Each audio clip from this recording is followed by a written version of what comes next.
बहुत समय पहले की बात है, जब छत्रपति शिवाजी महाराज का शासन अपने चरम पर था। उनके साम्राज्य का विस्तार दिन प्रतिदिन बढ़ रहा था और उनका नाम केवल भारत में ही नहीं बल्कि पूरे विश्व में गूंज रहा था। लेकिन एक रात जब रात्रि का अंधकार छाया था तो राजमहल में एक रहस्यमय घटना घटी जिसने छत्रपति शिवाजी महाराज के जीवन को एक नई दिशा दी। शिवाजी महाराज के महल में एक सर्द रात को जब पूरी प्रजा सो रही थी, महल के अंदर एक अजीब सी खामोशी थी। रानी सीबाई, जो शिवाजी महाराज की प्रिय पत्नी थी, महल में परेशान और चिंतित दिखाई देती थी। वह सो नहीं पा रही थी और उनके चेहरे पर कुछ छिपा हुआ था। उन्होंने कभी भी अपने पति से यह बात नहीं की थी, लेकिन रात के अंधेरे में उनका दिल बहुत भारी था। रानी सीबाई ने अपने विश्वासपात्र सेवक महेश से कहा, महेश, मुझे लगता है कि कुछ गड़बड़ है। हमारे महल में जो अजीब घटनाएं हो रही हैं, वे आम नहीं हैं। महेश ने रानी की बातों को गंभीरता से लिया और रात के समय महल में घेराबंदी शुरू कर दी। अचानक महल की हवाओं में एक अजीब सी गूंज सुनाई दी, जैसे किसी के कदम महल की दीवारों से टकरा रहे हों। महेश ने रानी से कहा, रानी, आप यहाँ रहें, मैं देखता हूँ कि क्या हो रहा है।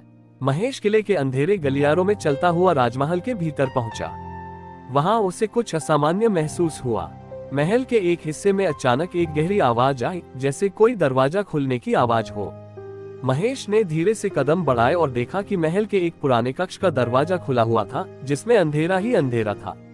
उसने कुछ सोचे बिना कक्ष में प्रवेश किया और पाया कि वहां एक पुराना पुस्तकालय था। उस पुस्तकालय में कुछ रहस्यमय किताबें रखी हुई थीं, जिनका नाम महेश ने पहले कभी नहीं सुना था। तभी अचानक महल में एक तेज रोशनी चमकी। महेश ने देखा कि रानी सीबाई के सामने एक अजनबी व्यक्ति खड़ा था, जो अजीब प्रकार की पोशाक में था और उसकी आंखों में रहस्यमय चमक थी। वह व्यक्ति किसी जादूगर जैसा दिखता था। महेश ने डरते हुए कहा, ये कौन है और यह रानी के पास क्या कर रहा है? रानी सीबाई ने महेश की ओर देखा और उसकी आंखों में आंसू थे। उसने धीमे से कहा, महेश, मुझे इस व्यक्ति से डर नहीं है, बल्कि मुझे डर है कि अगर मैंने सच बता दिया तो शिवाजी महाराज को क्या होगा। यह आदमी मेरे पूर्वजों का एक हिस्सा है और मेरे परिवार ने कभी अंधेरे शक्तियों के साथ संधि की थी। ये संधि मेरे परिवार के साथ सदा के लिए जुड़ी हुई है और अब वह समय आ गया है जब हमें अपनी संधि को निभाना होगा। महेश पूरी तरह से चौंक गया था। तो क्या रानी इस अंधेरे जादूगर से जुड़ी हुई है? उसने हैरान होकर पूछा। रानी सीबाई ने सिर झुकाया और कहा, हाँ महेश, जब मैंने शिवाजी महाराज से विवाह किया था तब मैंने अपने परिवार के रहस्यों को छिपा लिया था। मैं नहीं चाहती थी कि शिवाजी महाराज को कभी भी ये पता चले कि मेरी जाति ने अंधेरे शक्तियों से संधि की थी, लेकिन अब मुझे उस संधि को निभाना होगा। महेश ने यह बात शिवाजी महाराज को बताई, जो पूरी रात जागते हुए राज्य के मामलों में व्यस्त थे। जब उन्होंने रानी सीबाई के रहस्यों के बारे में सुना तो उनका चेहरा गहरे विचार में डूब गया। वह जानते थे कि उनकी रानी सीबाई ने ये कदम राज्य की भलाई के लिए लिया था, लेकिन उन्हें ये भी डर था कि कहीं वह अंधेरे शक्तियों के नियंत्रण में न आ जाएं। शिवाजी महाराज ने फैसला किया कि वह खुद इस रहस्य का पता लगाएंगे। वह अकेले महल छोड़कर रात के अंधेरे में निकल पड़े। अपनी घोड़ी उदयन पर सवार होकर वह किले के पुराने पुस्तकालय की ओर बढ़े, जहां रानी सीबाई ने जादूगर से मुलाकात की थी। जब शिवाजी महाराज ने जादूगर को देखा तो उसकी आंखों में जलते हुए अंगारे थे। जादूगर ने हंसते हुए कहा, छत्रपति शिवाजी, तुम्हारी रानी मेरे लिए एक साधारण चश्मा बन चुकी है।